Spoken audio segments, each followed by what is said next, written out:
So what happened? Like in terms of that, like real question, what happened? Like, and because you said you're how old now? 26. 26. So you thought she was gonna be a millionaire by 21. That mental state just based on the trajectory that you're going. Yeah. 21 that comes around, it doesn't happen. Yeah. Where are you at mentally? Man.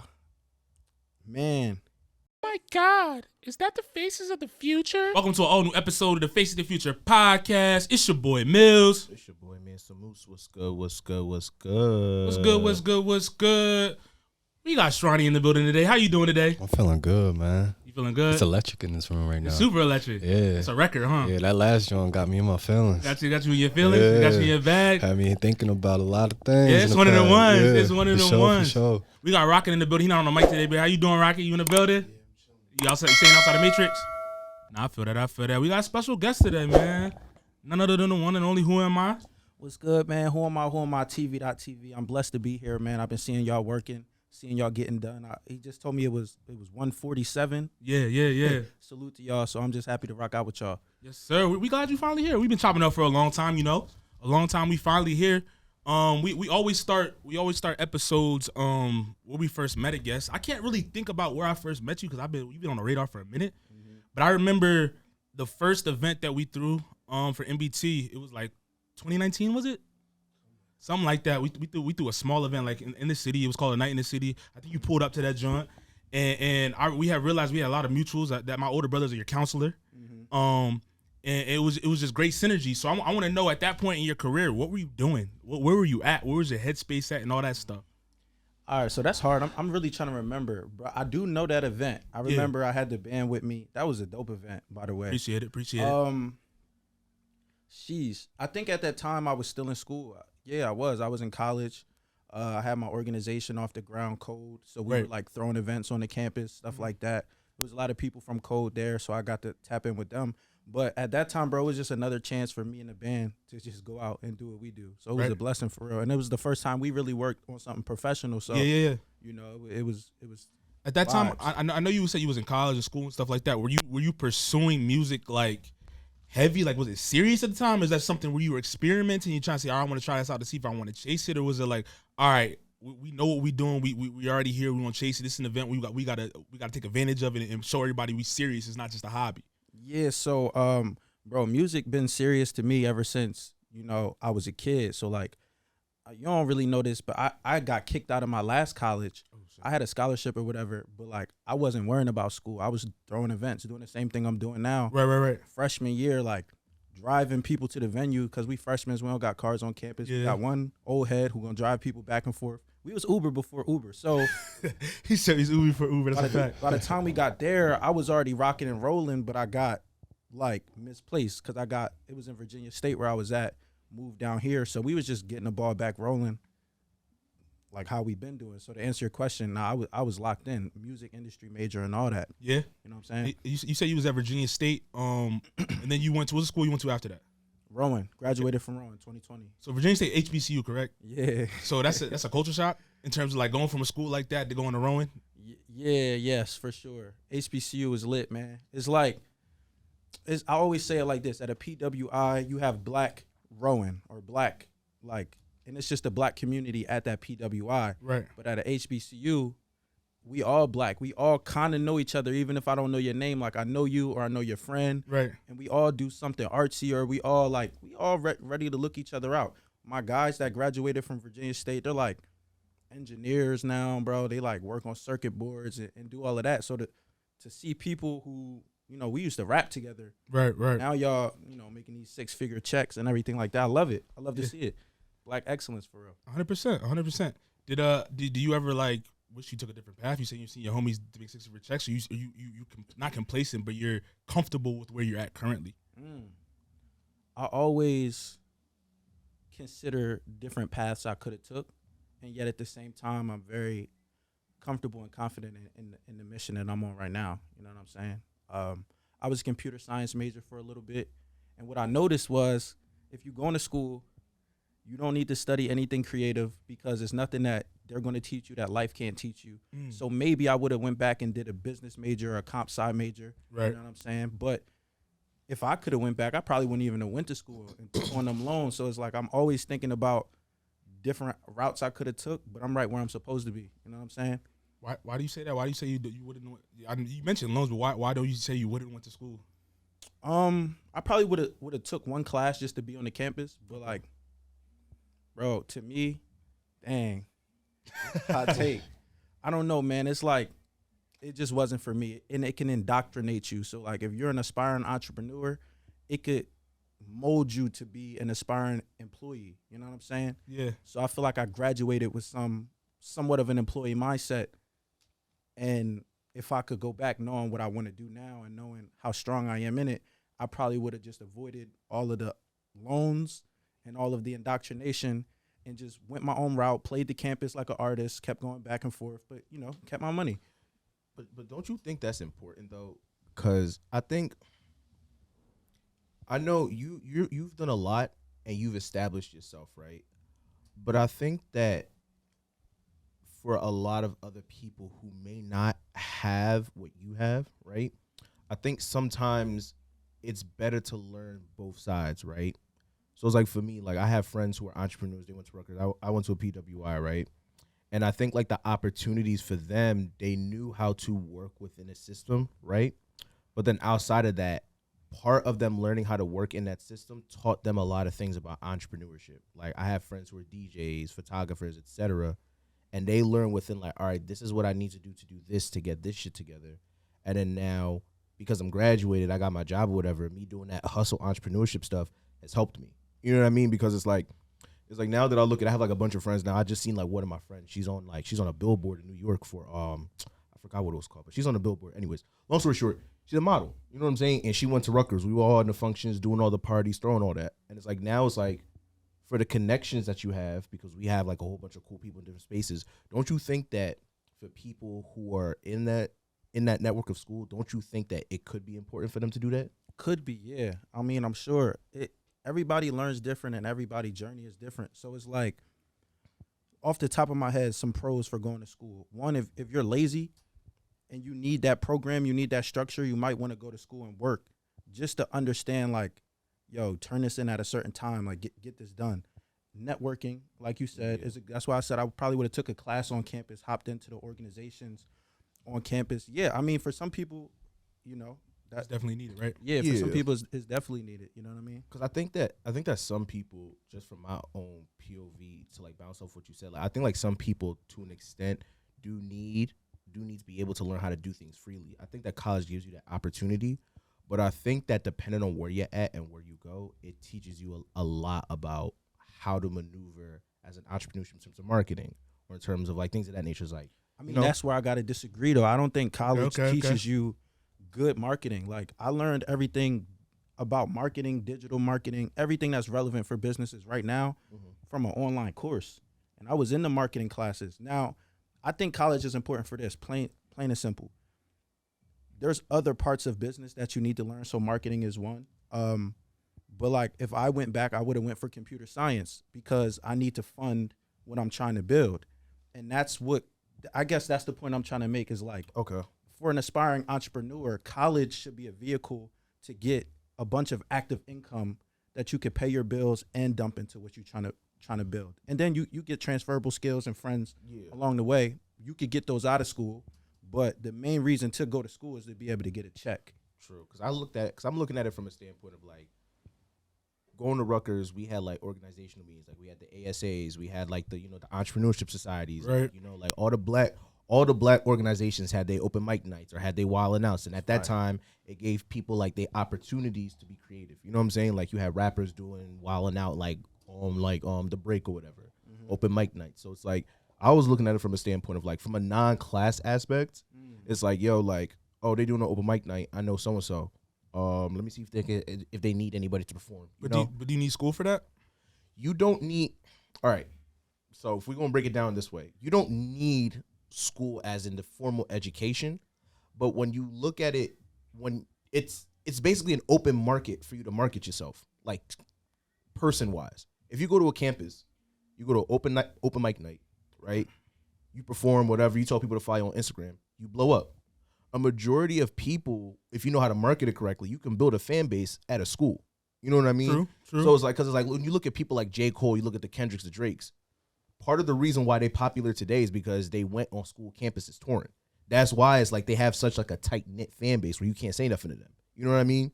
So it's like I think that you don't need the formal education for school, but it's like it's a bunch of impressionable young kids who get drunk every weekend and who have free time to listen and consume your music with mommy and dad. So you're pretty much saying, and y'all both can step in whenever. Yeah. So you're pretty much saying like you need the ecosystem. I think that as opposed to actual schooling, you need the ecosystem. Yeah, I'm not talking about actual formal schooling. I think that as an entrepreneur or creative, you can use schools to your advantage for what you want to do. True. In every single aspect. That's how you learn, like, you know, if you get contracted or the 1099s or the, whatever the shits are, like the 1099s or whatever it is, like the taxes. They have to give you formal taxes. You have to learn how to do that. They teach you a whole bunch of things that people who are just learning about entrepreneurship may not be privy to. I don't know. Let me ask you this, WhoAmI? When it comes to school and you're saying like you learn stuff on your own, what were they teaching you in those marketing classes? Like you're saying like you didn't learn the stuff that you learned to help grow your business that you have right now. Like what do you wish they taught you when you were in those classes? Well, that's two different questions. What I learned in school, and I don't want to hate on the school. I love my professors, right? What I learned in school was how to read a contract. So that was one of the most important things I learned. Okay. And I also learned how to make money from music, just the music, like go to your distro, go to Song Trust, go to Sound Exchange, go through your performing rights organization. They taught me the flow of just streaming music and how to get that money. Right. What do I wish they would have taught me? Digital marketing, Okay. right? How to promote an event, how to just move people. You know what I'm saying?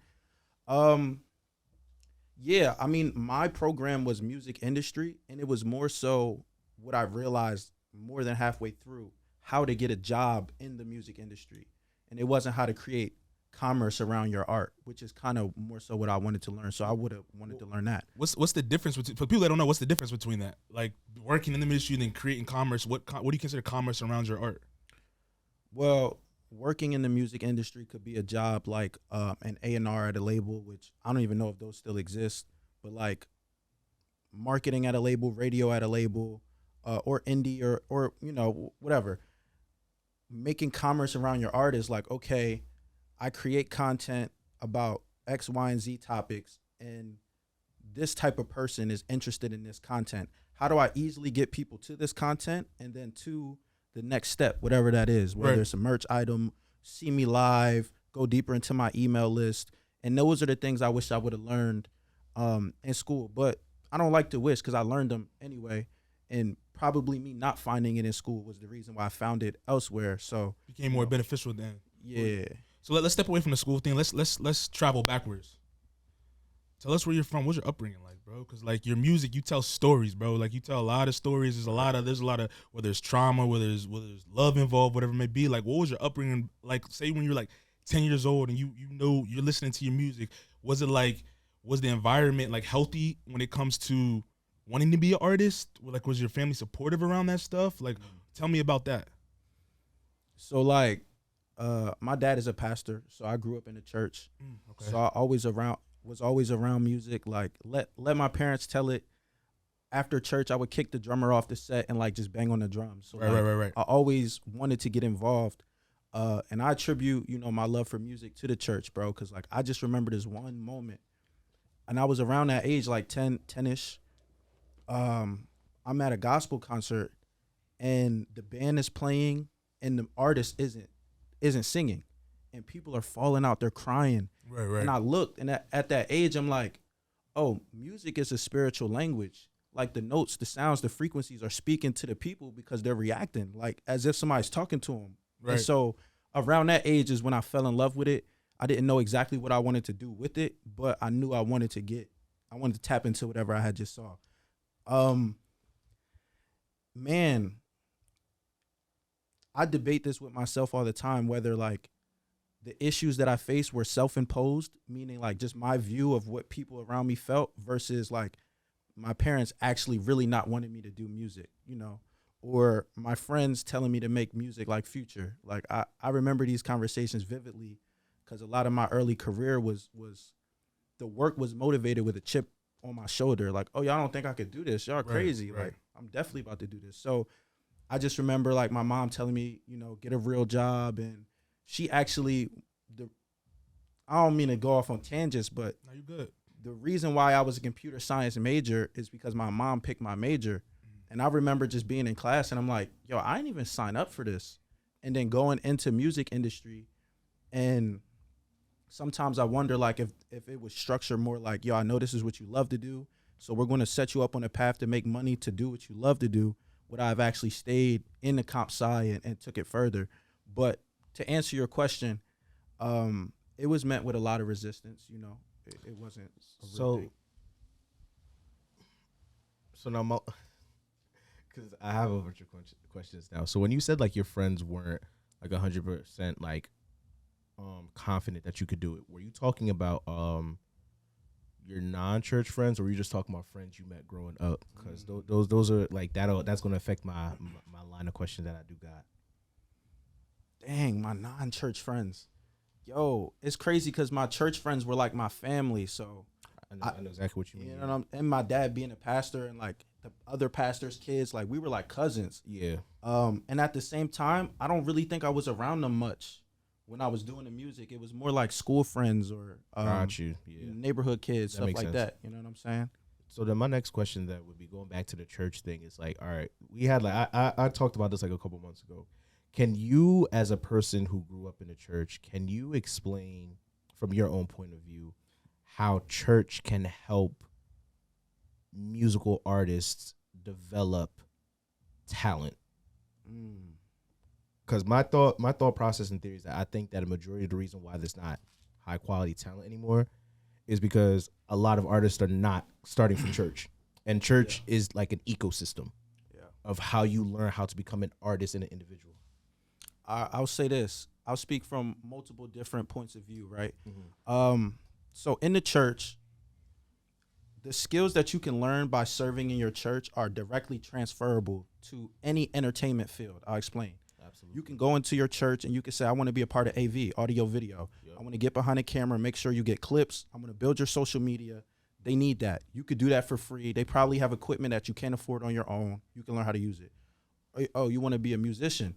Yo, you could go to the band and say, yo, second service on Sunday, let me play. Like, what's the notes for, what songs are we doing? Let me play. You can get your chops up. And a lot of, like, who we see performing with all of the major artists came through the church system.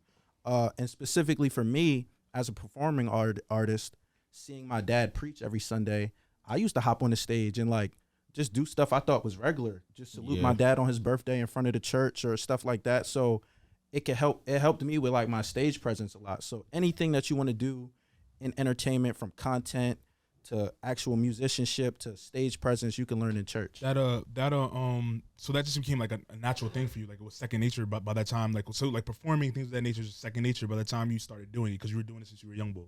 Yeah.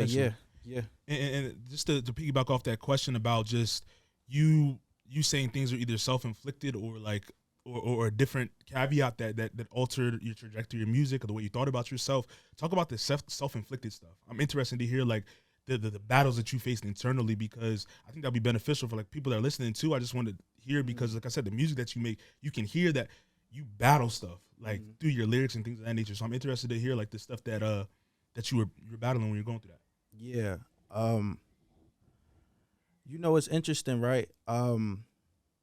I deal with like a lot of self-doubt just since I was a kid, right, all the way to now. Like I just live with it, and now I just learned how to work through it. And I think that, like you said, it's in the music. So sometimes I think that, you know, this is like the curse that I've been blessed with almost to kind of work it. Because when I read the word, like all of the prophets, all of the people who got appointed to spread a message, they all had something wrong with them. I think Moses had a stuttering problem, right. Like David, he had a lust issue. Yep. You know what I'm saying? And so early on, though, I didn't know how to make sense of these emotions. Like I had ambition, but then I also had an inner enemy telling me like, you can't do that. Listen to your mom. Like, it's not a real job. Like, listen to your friends. You're not a trap artist. It's not going to go. Right. And I was just so impressionable, and I wanted people around me to like people pleasing, I guess. I wanted people around me to be confident in me and also happy around me. I was afraid to like stand out. and like be different and say like, no, this is what I really want to do.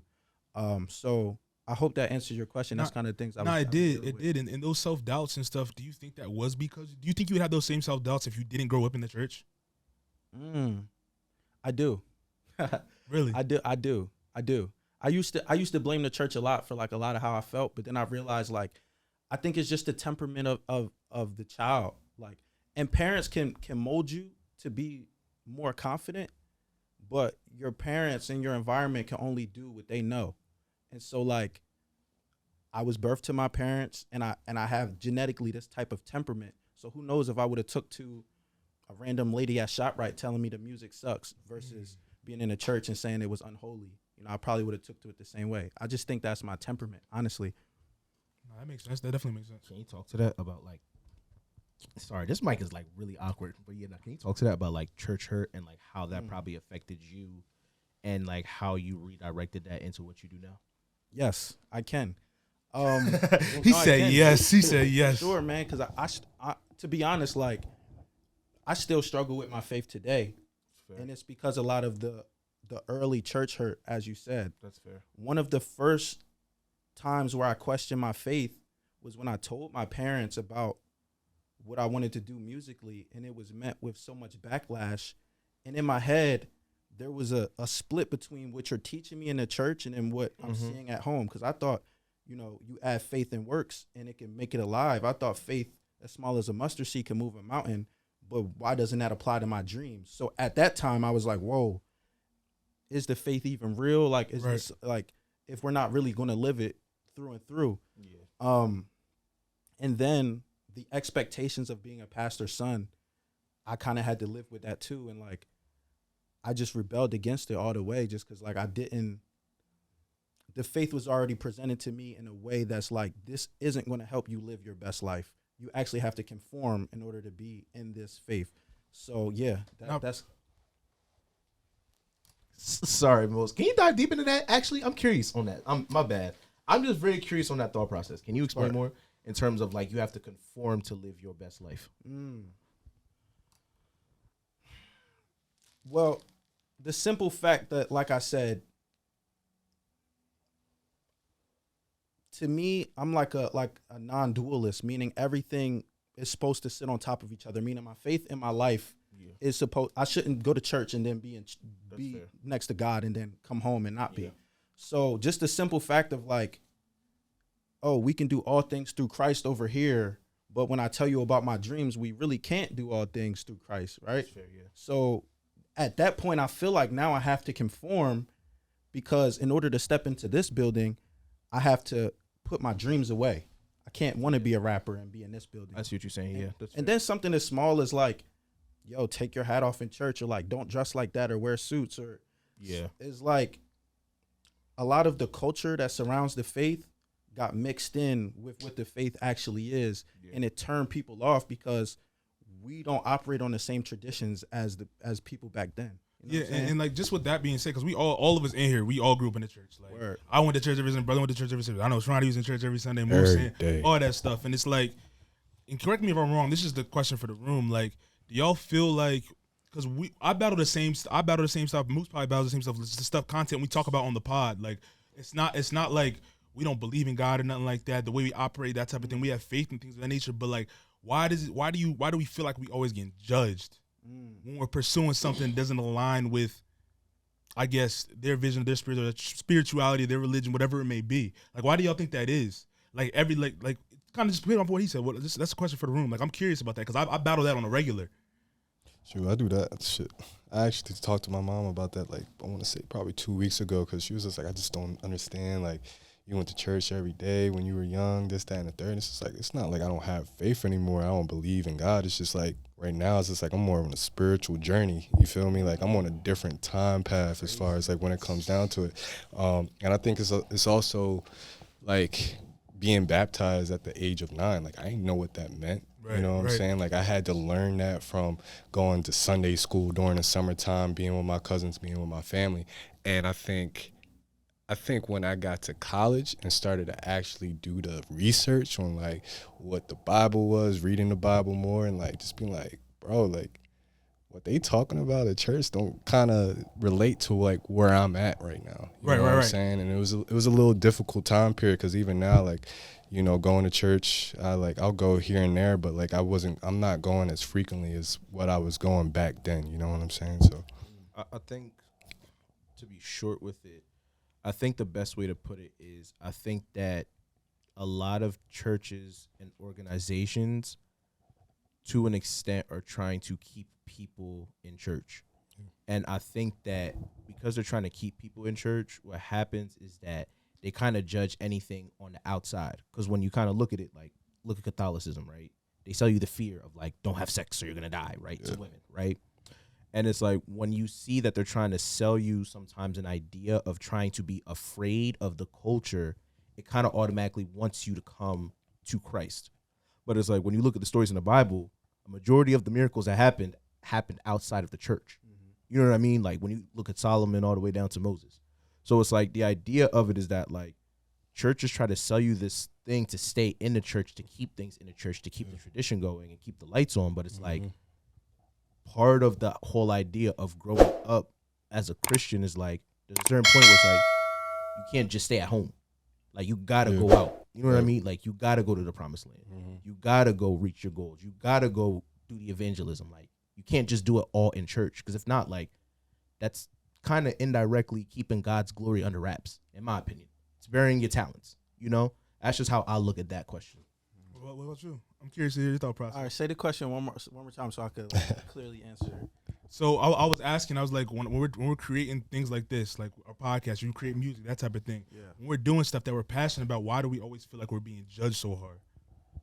Bro, I mean, dang, this is such a deep conversation. I'm glad we having it here though, but it's like it's a nuanced answer. I think that the history of the faith in and of itself is very oppressive. Not to say that the origin is oppressive, but people have used the faith to, like, people used to die behind the faith on both ways. Right. If you were a Christian, you would die. Then at one point, if you weren't a Christian, you would die. Right. So like, I think that's why it's so serious for people is like, if you do things that I'm not familiar with being done in this faith, there's like a genetic response of like death. And it might not be a physical death. To them, it's like a social death or like a spiritual death. But to them, it's like you're not operating. And this goes back to Catholicism. Like there used to be a what do they call him? The Pope or whoever who like laid the law down. And it was like church and state was one. Like it wasn't just the spiritual law. It was the actual law. Yeah. So I think people just live in old times. Like I remember when Christian rap was like a sin. Right. Yeah. Like, what is this? Now they're like huge. So it's like, huge. It's huge. Just got to catch up for real. Nah, definitely. Let's move along a little bit. Like, so we're past the point of like, all right, you're making music now. You're battling like being a pastor's son. You know what I'm saying? Now you're cooking up now. We're at high school now. High school going into college. Yeah. Where was your mental state at now? Were you a little more confident at this point? Now that you kind of like were in your flow, you knew this is what you wanted to do. You're going to college now. This is like the path that you wanted to take, or is it still fighting battles? Not even just let's take it away from the church. You start fighting battles internally, whether it's the stuff that you're seeing in your personal ecosystem on a daily basis. Your friends could be doing some crazy stuff, and you may encounter in it or you're not, or just women, that type of stuff. Like, what were you battling at that time? Yeah, I was hyped, bro. I was getting busy. A lot of people don't know. I used to be signed to an indie label when I was like 12, 13, 14 or something like that. And so, bro, we was going to open mics all around like Philly. We were out. I really thought I was out of here, bro. You couldn't tell me nothing. I thought I was out of here. I thought at that point, I'm like, by 21, I'm going to be a millionaire. Like that was just my thought process. So I was going to Virginia with that energy. Right. Like, what can I do out here? So yeah, I was really locked in around that time. I'm gonna be honest with you. So what happened? Like in terms of that, like real question, what happened? Like, and because you said you're how old now? 26. 26. So you thought you was gonna be a millionaire by 21. That mental state just based on the trajectory that you're going. Yeah. 21 that comes around, it doesn't happen. Yeah. Where are you at mentally?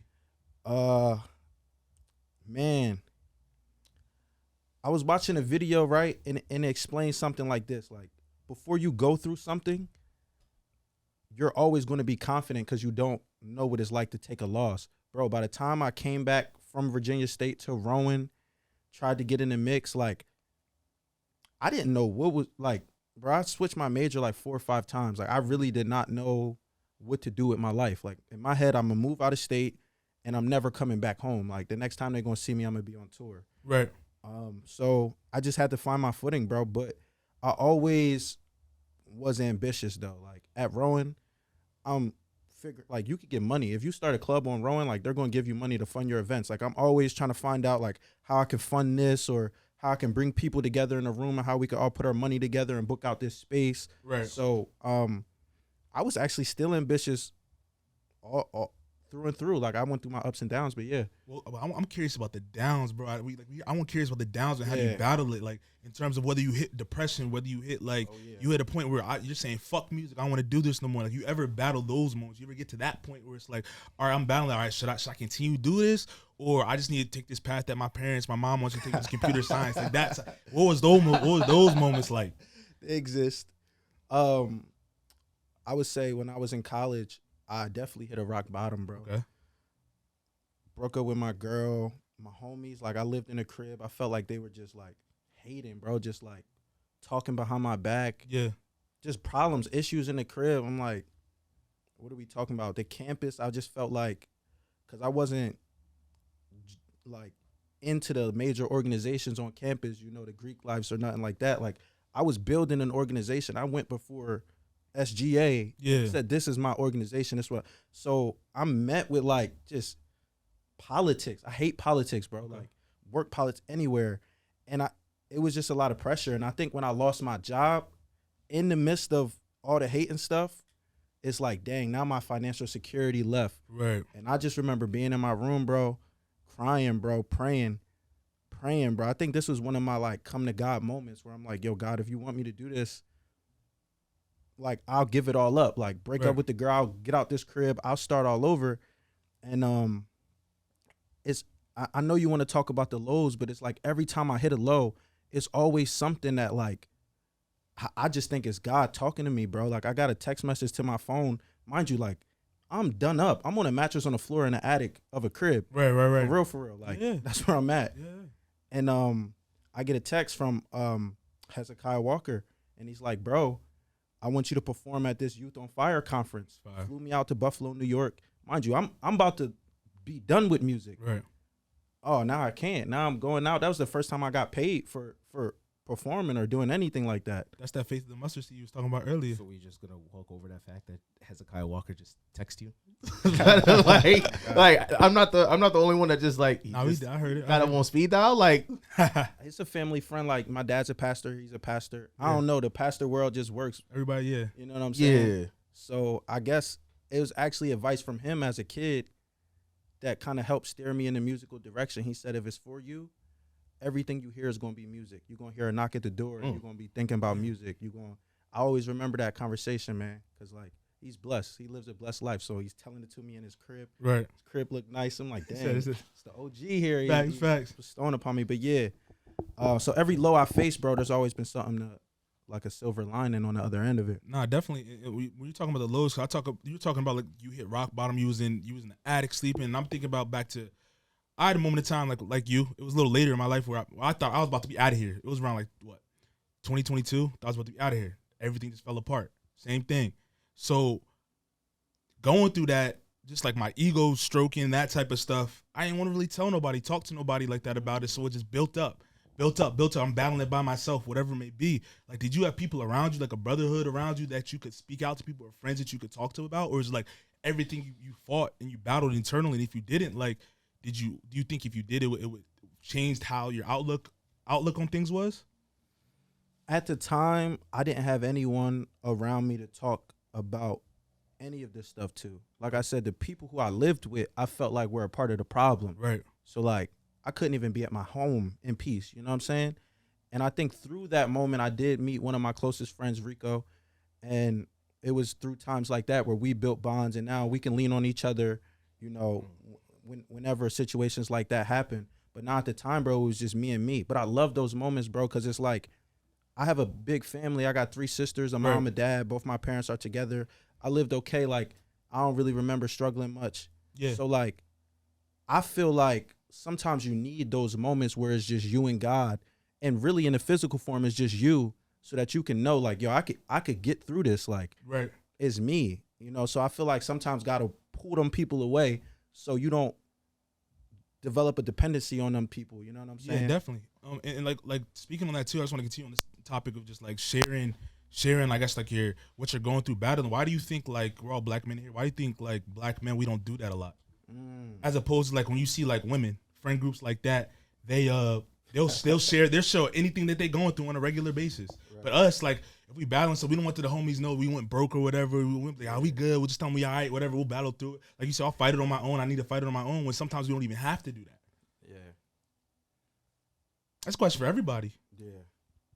I think that a majority of men want to be able to have the ability to say that I figured shit out on my own. And I think that a lot of times what happens with that is it's a good thing when the drive and you're successful, you're making the bread, but it could be also very detrimental when you by yourself and you don't know how to approach situations.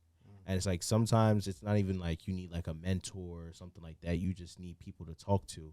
Like I know like I'm a talker. I have to talk shit out. My bad. I have to be like angry. Like I have to be angry at a situation. I have to feel how I feel before it's like I'll just figure shit out.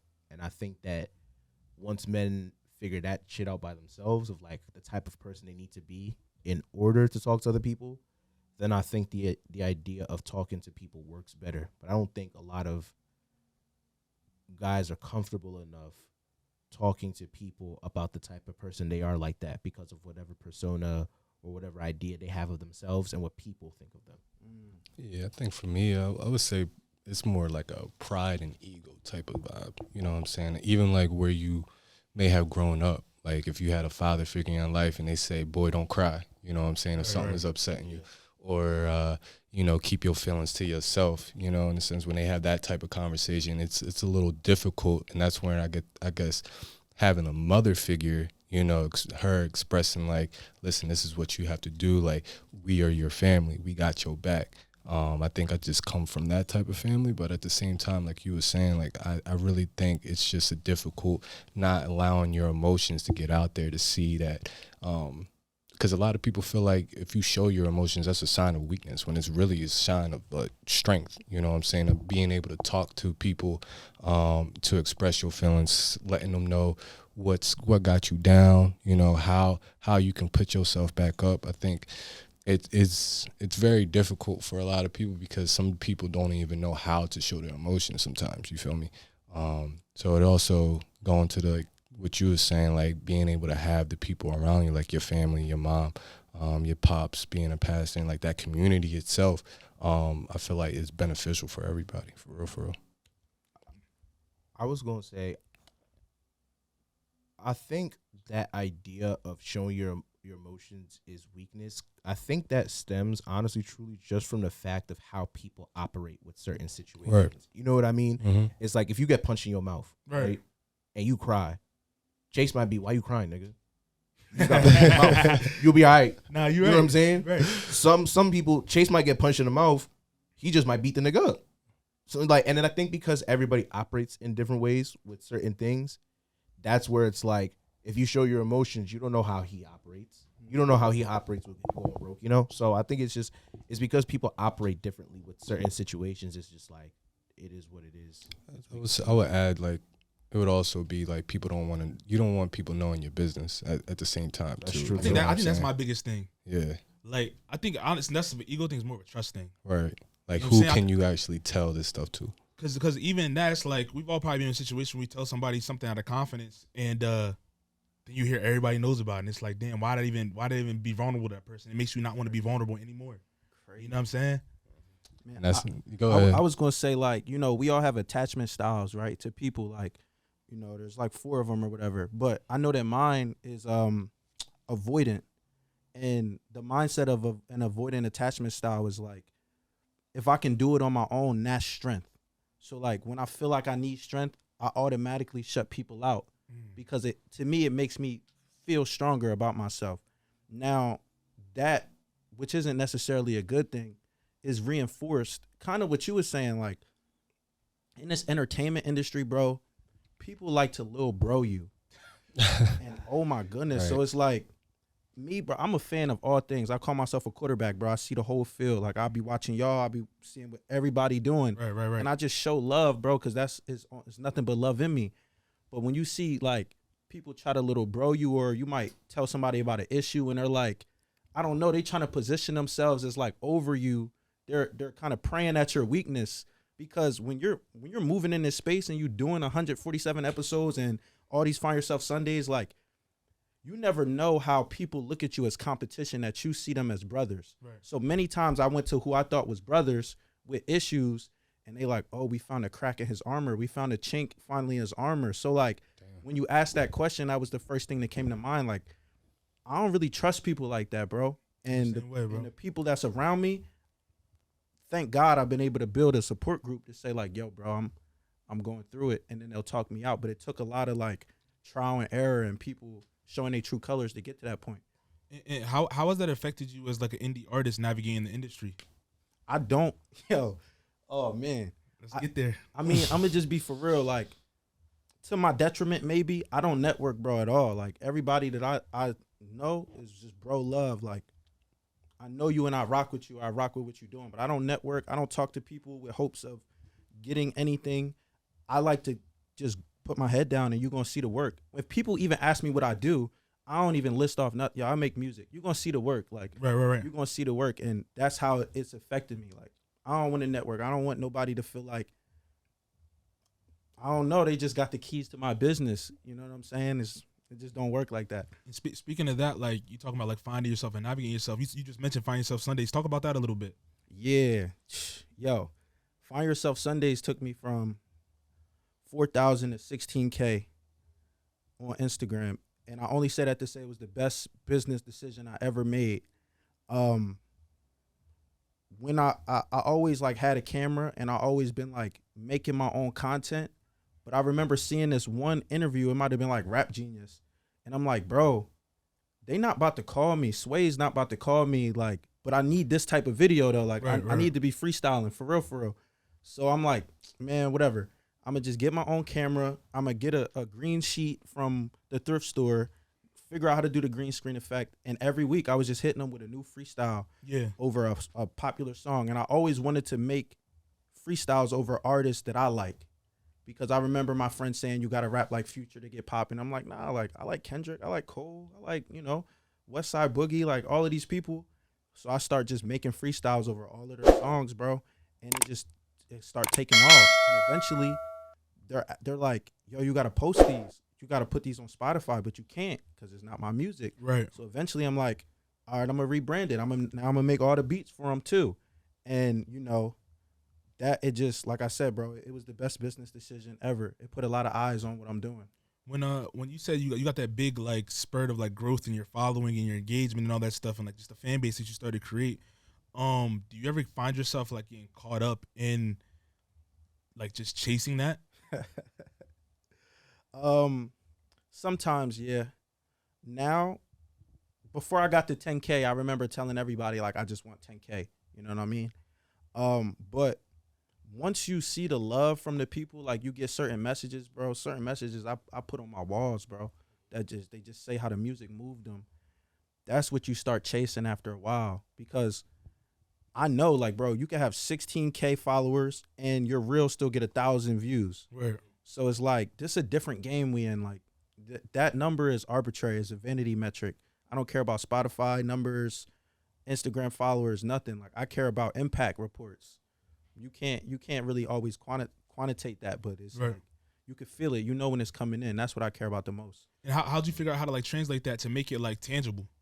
Tangible in what way? In terms of, like, you do events and stuff like that. Like, you made like to see, like, what's your real, like, grasp on, like, what your real audience is. Like, you can see it on the internet, but you don't really know, like, how tangible people really are or how tangible you really are until you go try to sell something, whether it's a T-shirt, whether it's the disc that you were selling, the CD that you were selling, or you have your events. Like, what made you be like, all right, I have this following, now I got to see if it's really real, because people can their heads can become big if they just see, all right, people are engaging in our comments, whatever it may be. I got all these views, but it really don't mean nothing at the end of the day until you can really, like you said, sell something to live off what you're trying to create or what you are creating. Yeah.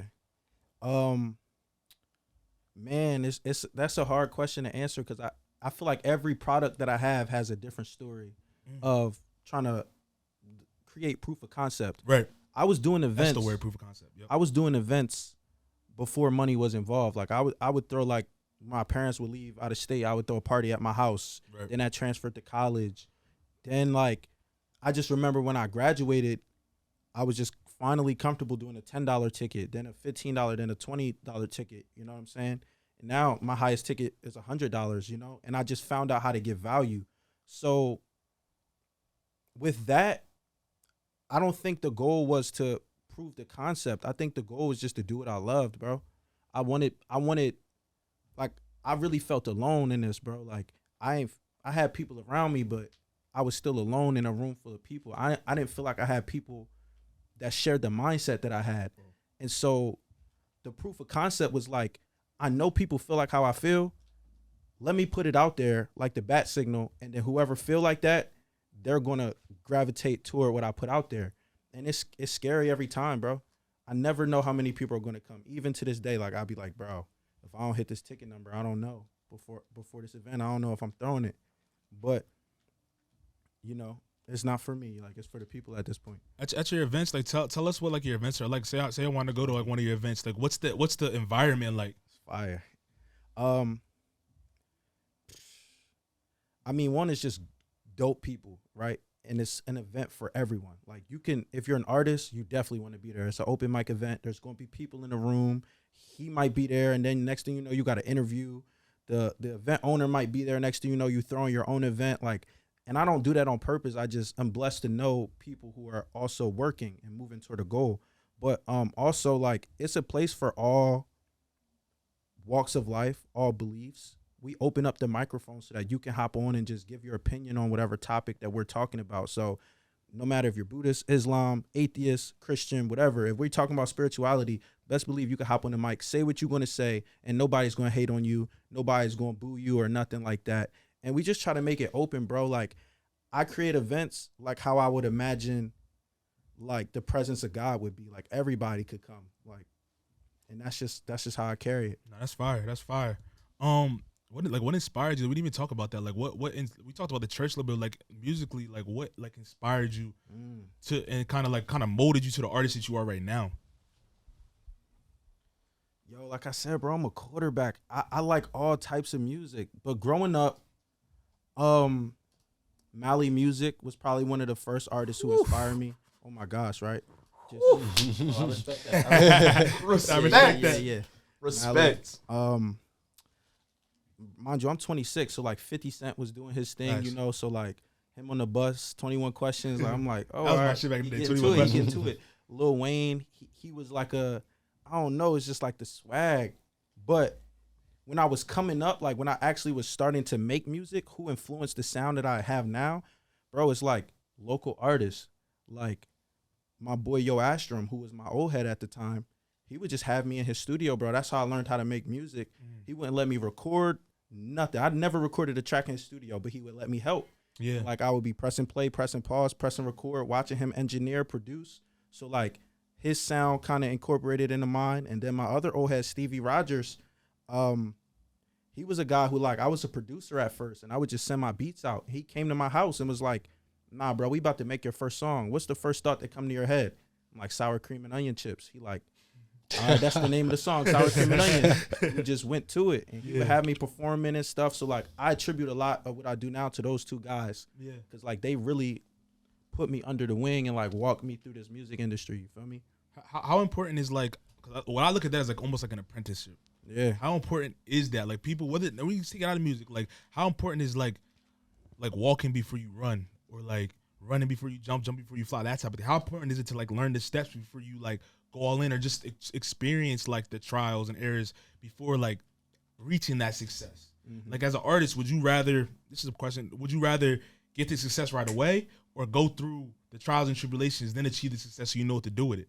I want the success right now. I don't know it.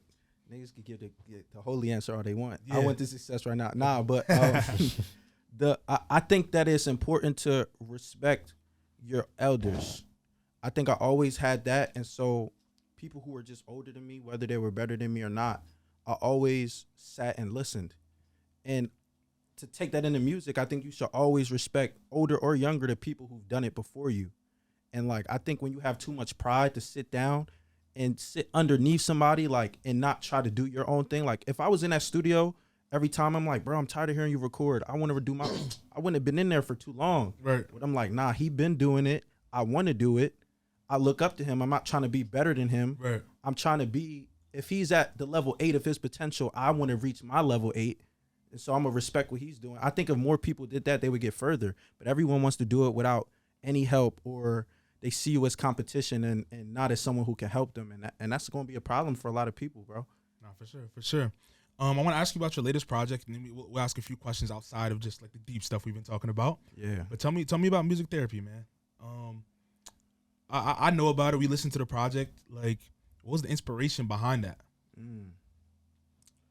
Bro, I was in a place where my music career was going up. Like, stuff I would have never thought was happening to me in my life. Getting people paying for my CD, but my mental health was getting worse and worse.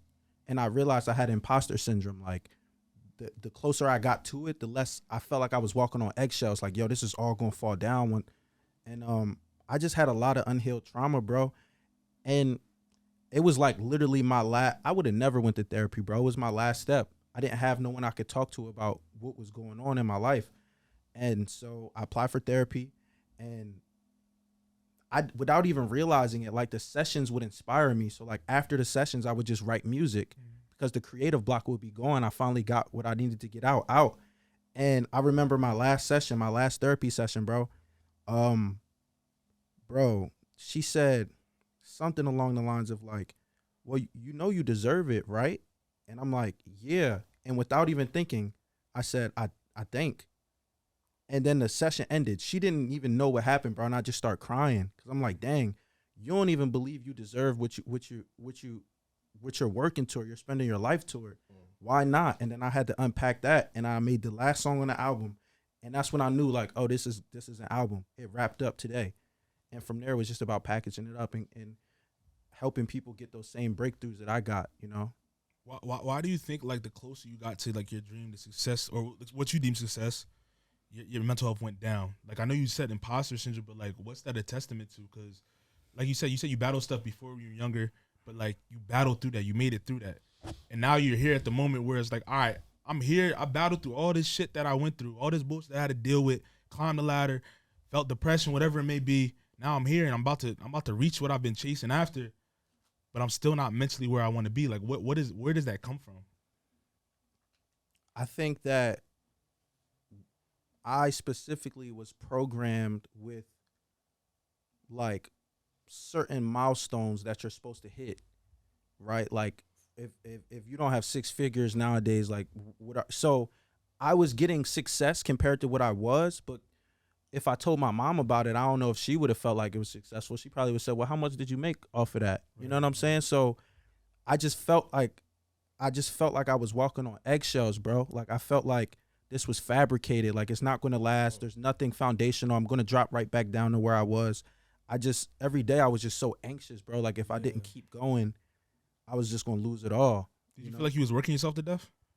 I don't even know what I felt, bro. I just felt scared. I only asked you because I be battling that too. That's why I asked, like, in terms of, like, how to deal with this. Yeah, like, I battle that on the regular, bro. Like, whether it's this, the podcast, whether it just be everyday life. And I'm glad you said it, because I be feeling anxious. I be like, where is this coming from? Like, we work so hard to do X, Y, and Z. We put on a show, we execute things, but at the end of the day, it's just like, bro, why do I still feel this way? And it's like, I can't pinpoint it. So it's like, I don't know if y'all can pinpoint it, but I be thinking the same thing, man. I don't know what it is. I mean, because from what I talked to with my old therapist, it's always like anxiety is always going to be like an irrational fear of something. And from how I personally understand it, it's going to be an exacerbated fear with no security. So it's like, ideally, there are some people who do have anxieties about things while they have that security. That's where the exacerbated thought of whatever you're going through is. A lot of times with us, it's like we're doing things that we have no fallback on.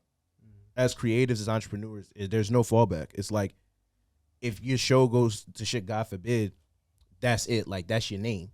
You know what I'm saying? So it's like a lot of times it's like your fear's like, yo, this mic has to be right, or else this is gonna be bad. Everybody's gonna look at this. I'm gonna be a failure. Niggas gonna laugh at me, and then my girl gonna leave me, and then my family's gonna leave me, and it's gonna be this and it's gonna be that. Like, you see how like That domino effect, it's intrusive thoughts just came just from the fact of like, you know what I mean? Straight to the worst thing possible. Yeah. When does it have to go there? Yeah, and that's what normally happens with people. Another example, I don't know if you guys watch This Is Us at any point in time. Yeah. Right? Yeah. So Randall and Beth used to always do this thing, right? And they used to call it worst case scenario. And they would be like, all right, in 3 seconds, we would just name the worst case scenario of what would happen in the situation. Because Randall deals with extreme high functioning anxiety. He would be like, yeah, the worst case scenario is X, Y, and Z. Beth will say X, Y, and Z. They okay, they do it. So like ideally, like what happens with anxiety a lot of times, it's always that irrational fear, you know? And I think that it's always that irrational worst case scenario without security for a lot of us. With some of this stuff that we're doing, like as creatives, when we like I said, we complete something that we've been working so hard to get. Do you ever like not feel fulfilled? You said, do we not feel fulfilled? Yeah, sometimes. I think it really depends, because it's like with me, like, you know, like, I mean, you see how I work, and it's like when I work, I'm just tunnel vision. I be sweating, all that shit, like it's nuts. But it's like what happens is that we work that hard, and we're trying to find the next thing because we have this arbitrary mind of success of what we envisioned us doing. You know what I mean? Yeah. It's like when you have that arbitrary like mark for you of like, okay, I'm successful now. It's like, okay, what's the next point? Like at that point, you can kind of deem yourself, all right, I'm kind of lit. But then it's like, what's next? You know what I mean? So I think that's where it comes from. It's like you have this arbitrary point of what you're trying to reach from now.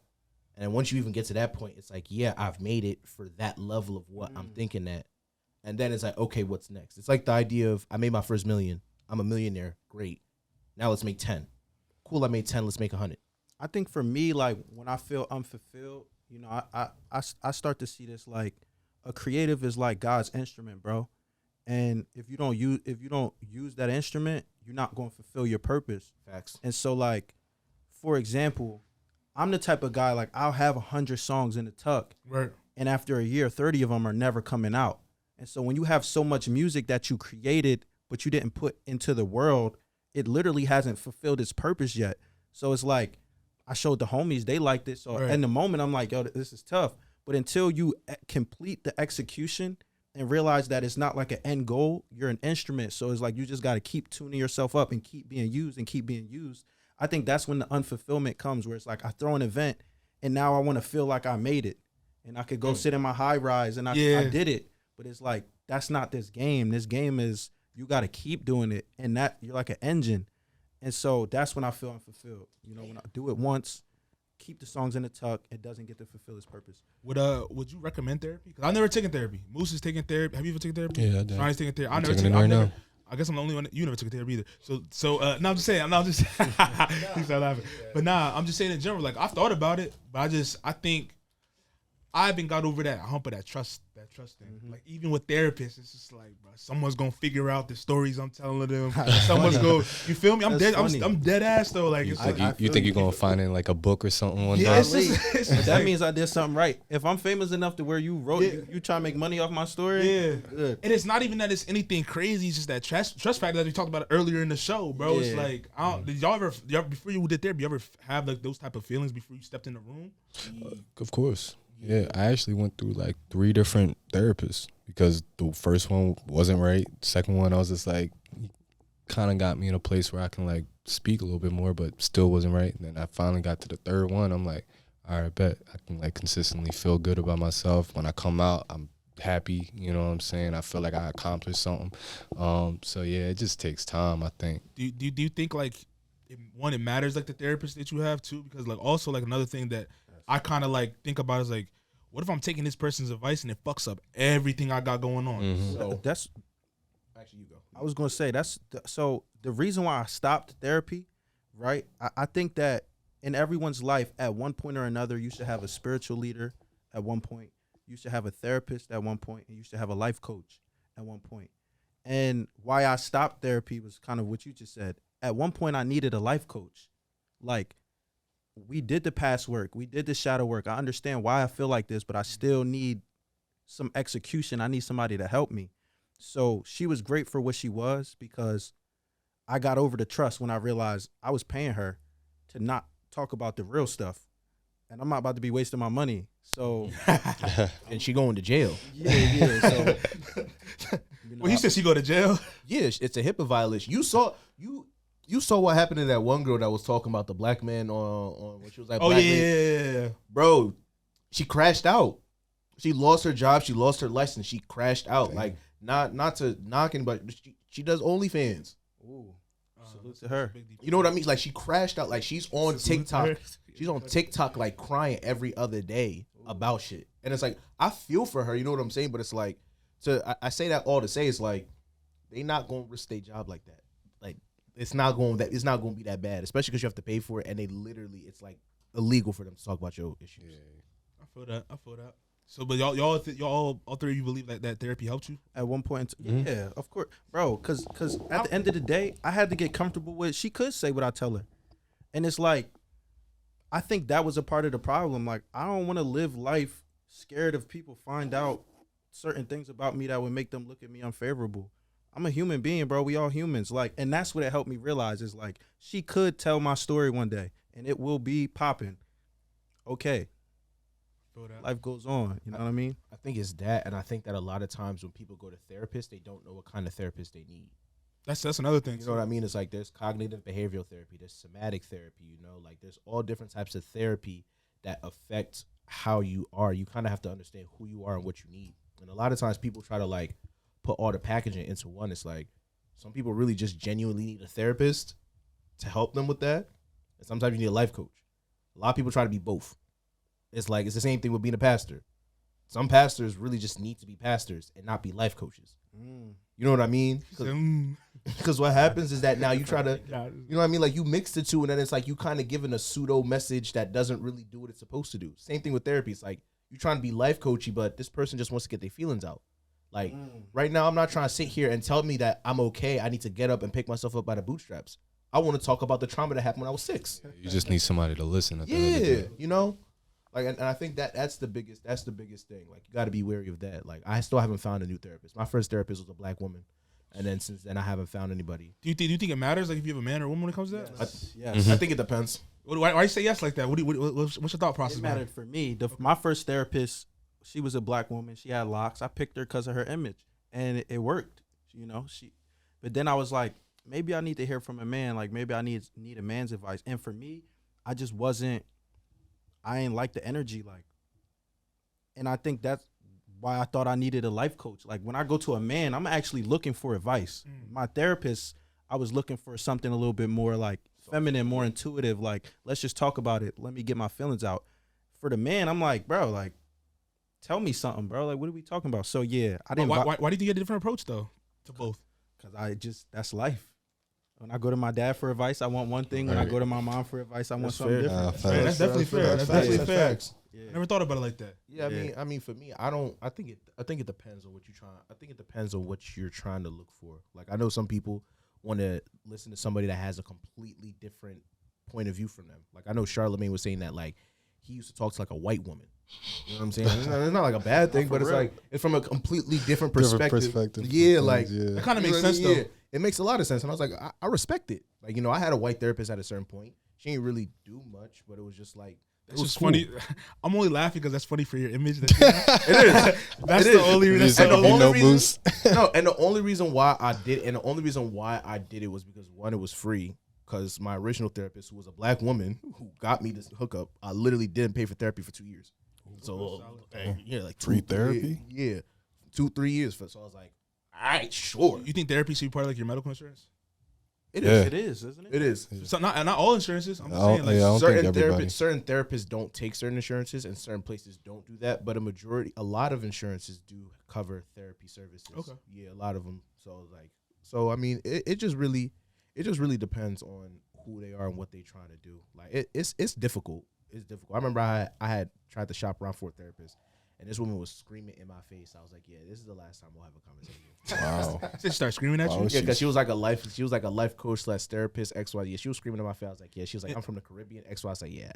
And the No. reason I'm I okay. thought I've been thinking about like therapy in general is just a lot of life shit. Everybody goes through everything, but also like I feel like I'm getting too like desensitized to certain things. I'm trying to figure out why.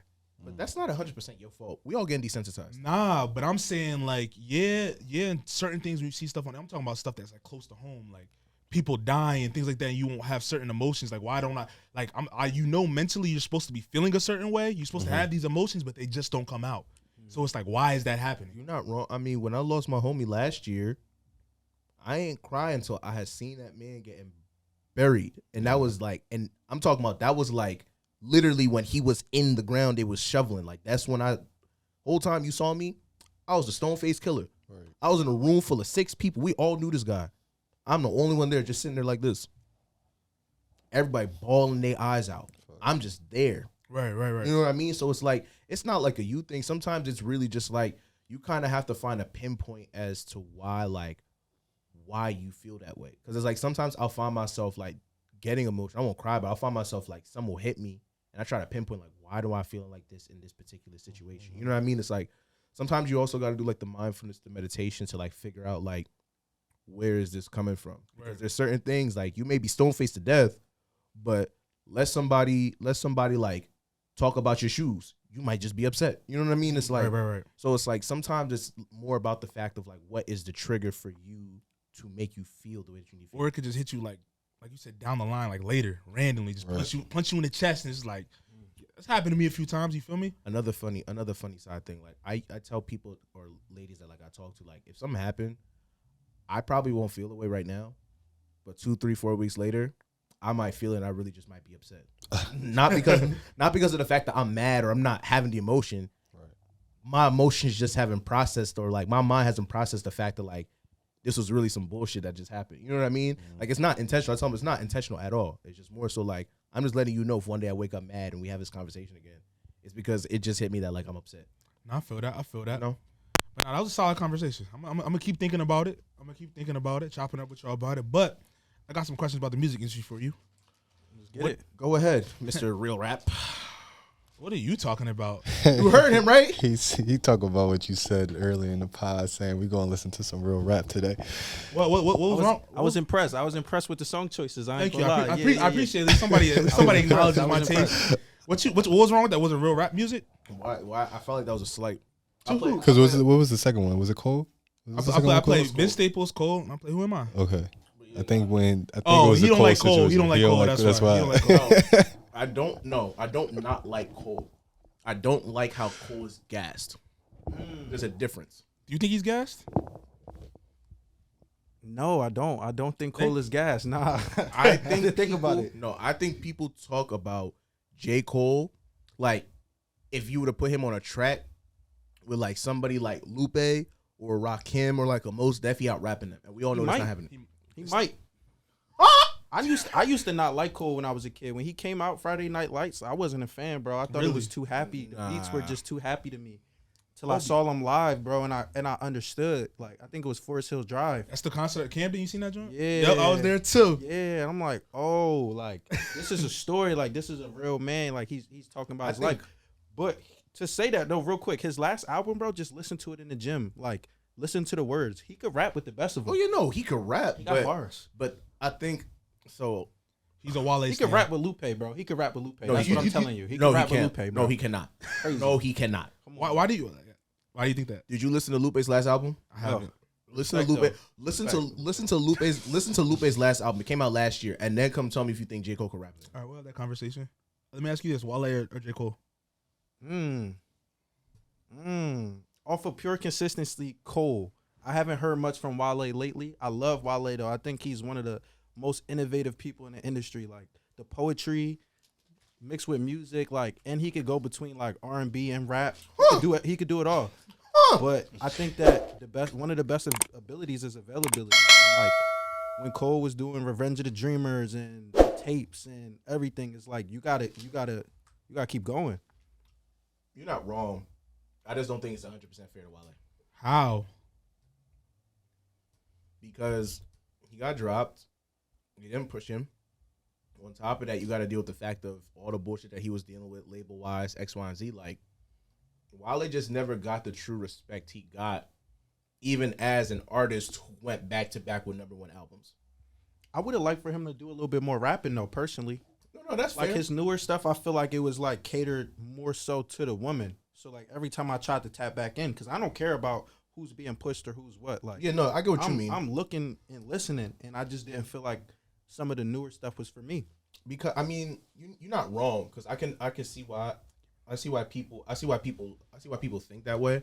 I just think that for him specifically, because of the type of artist that he is, like because he's so good at both, like you would rather want to cater to something that people are going to consume. Like women consume music all the time. You know what I mean? And so I think that for him, it's like it's not that he can't rap. I think him and J. Cole are on the same level, but it's just But you don't give a nod to someone who, because Cole got women-centered records, some of his most popular, arguably, but you don't give a nod to somebody who's like, nah, like, I'm going to just rap. no. And I'm going to take it to the top and be considered one of the 3 greatest of this generation. I think you can. I just think that in this, okay, I'll put it like this: the things that we praise Kendrick, J. Cole, and Drake for, Wale does all of them by himself. Drake, to an extent, hits. He's also good at finding smaller tier artists who are good, and he raps with them, gives them their shine. Wale, on almost every single one of his albums, has introduced a new artist before they blew up. He introduced Meg Thee Stallion. He introduced Cole. He introduced I think it was Ozuna. I think it was on one of them joints. So it's like he does a lot of those things when it comes to storytelling. He storytells just as good as Wale. He has bars. There's never been a time on all the tracks Wale and J. Cole have been on together where Wale out-rapped J. Cole, where J. Cole didn't out-rap him on next track. Like, it's the competitiveness. So it's like, for me, how I praise Wale, it's not because I'm like, oh, he's a Nigerian man. No, it's like, really sit down and look. He really has the talent. He the only nigga, I think, that had like a Nicki, Rihanna, and who else? It was Nicki, Rihanna, and someone else. And this is a feature. As an artist that keeps getting dropped. I like Wale, You know what I mean? I like the DMV scene in general. It inspired me, like, musically. DMV, everybody that came out of the DMV area. Chicago, too, like, Midwest. True. It just very inspirational. What's your thoughts on like this? Just the state of like I guess rap right now, like the newer music that's coming out. Do you like it? I'm gonna be for real, bro. Like, rap is in one of the best places it's ever been. Now, I'm answering this from an independent artist. For sure. So, like, right now more than ever, if you make music and it's good, you can make a career out of your music. Simple as that. So, like, I study a lot of like the internet people that are just coming up, like in my lane of like conscious rap, and I'm like, whoa, like Russell just ran up 1 million, like, okay, right. stuff. So I think rap is in a great place. I don't really know what's happening too much on the mainstream side of things. I catch it when I can, Right. but I just know for internet rappers, quote unquote, content creators, purpose driven content creators, it's time to get active. So what you think about Mick Jenkinson? That's my favorite rapper, if not in my top 3 favorite rappers. Yeah, Good stuff. Yeah, Mick Jenkins get busy. You talked about Lil Russell. Like, do you think? Because we watched literally Lil Russell like grow his. If you're a fan of him, you watched him grow from where he was to what he is now. You know what I'm saying? He's dropping this is 31st album. He said he's dropping, which is nuts. That's crazy. It's crazy. Do you think we're gonna start to see more artists like that, I guess, flourish as opposed to the mainstreams that we see like are here for a year, gone tomorrow type vibe? Mm-hmm. Yeah, I think the playing field is going to start evening out, right? Because we have access to go directly to our fans now, and our supporters are starting to become more comfortable supporting us directly, like not through streams, like coming out to a concert or paying for, or like the Russell, bro, they're just paying for his album, period. So it's like, I think more and more software is going to come out to like give us more access to the people. And the supporters like mentality is going to be more geared toward e-commerce, right? And so at the same time, the labels are going to continue to like do what's popular, but that probably doesn't always resonate. Like, I might tell you a story about my rock bottom in college, and if you just graduated from college, that might do more for you than a Drake record about all the girls he could sleep with. Right. Salute to Drake though. I rock with Drake too, but you know, I think it's in a great space. Definitely. What is your opinion? A lot of people actually don't know this. So like Meg Thee Stallion, I think like a week or two ago, she signed a deal where she's technically still an independent artist, but like she basically gets all the label marketing factors. Like she's basically treated like a label artist, but she's an independent artist. Right, like a distro That's deal? a distro deal, yeah. It's not. It's like a distro deal, but it's not. It's like Pretty much, but it is though, kind of in a sense, because they're handling your distribution, your marketing, and all that stuff. They're giving you a bag because you already have all the intangibles, so they're just giving you that money to push it and market it the way you needed to market it, as opposed to just they're doing everything for you. yeah. I think with her deal, I think she's also getting some of the bread to. I think she's also getting some of the bread to also record, because she used to talk about how important it was, like how hard it is to record.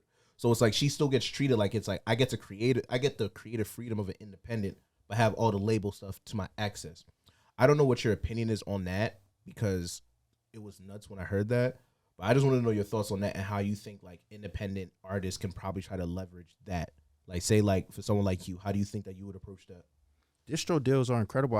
I had a distro deal on the table at one point, and it didn't fall through because it wasn't right. I didn't feel like a priority, and I just didn't think people understood what I was trying to give to the world. But yo, there's no such thing as a bad deal unless you don't read your contract and sign it. You know what I'm saying? So it's like if somebody will give me money to distribute my catalog, I make majority of my money off of merch. So that's a good deal to me. True. If you're not touching my merch and you're not touching my event and you're going to make money from the music, read your contract, bro. Can you do it on your own? If so, then you should probably scale it upward. But if not, get him, partner with these people. Facts. I would just say make sure that they understand the mission and the vision, you know what I'm saying? And read your contract or find a lawyer to read it. Definitely. Well, I enjoyed this convo. I enjoyed it. Tell us where we can find your music. Tell us where we can find you, your events, all that stuff. WhoAmI TV.tv. That's the website, the Instagram, TikTok, everything. WHOAMI TV.tv. You'll find the next event.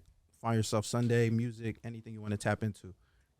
It's a solid joint. I appreciate you stopping by, Word. jumping on the pod. You know you're gonna be tuned, you're gonna be tapped in. We all gotta pull up to an event. You know what I'm saying? So when the next one pops up, let us know. You know what I'm saying? But that's all I got for this episode of the Face the Future podcast. It's your boy Mills. It's your boy, man. Samoose. Peace. Oh my God, is that the faces of the future?